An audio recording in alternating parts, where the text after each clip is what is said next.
Hello everyone, তো দেখো আজকে আমি তোমাদের সঙ্গে একটা আই মেকআপ শেয়ার করছি। আমার রাধার লুকের যে আই মেকআপটা আমি করেছিলাম সেটাই তোমাদের সঙ্গে শেয়ার করছি।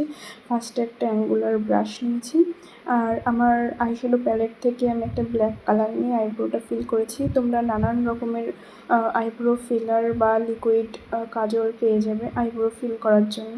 তো আমি আইশ্যাডোটা দিয়ে ফিল করেছি। এবার একটা হালকা পিঙ্ক কালার নিয়ে আমি পুরো চোখটাতে ব্লেন্ড করে নিয়েছি। এবার একটা ট্রানজেকশন শেড নিয়ে ইয়েলো কালার নিয়ে আমি ওপর থেকে পিঙ্ক কালারটাকে ভালোভাবে ব্লেন্ড করব, যাতে বেশি ওপরে কালারটা না উঠে যায়।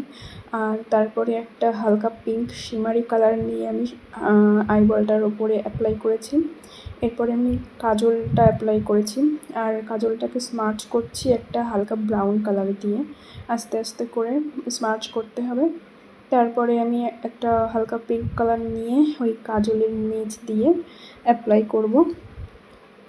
এবার তারপরে ওই ট্রানজেকশন শেড ইয়েলো কালারটা নিয়ে পুরোটাকে ভালোভাবে ব্লেন্ড করে দেব, তাতে দেখতে ভালো লাগবে। এবার ব্লেন্ডটা করা হয়ে গেলে আমি আবার একটু কাজলের ওপর দিয়ে কাজলটা স্মার্চ করে দেব, তাতে কাজলটা একটু ডিপ লাগবে, দেখতে সুন্দর লাগবে। আর ইনার কর্নারটাই আমি একটু হালকা হাইলাইটার দিয়ে দিয়েছি।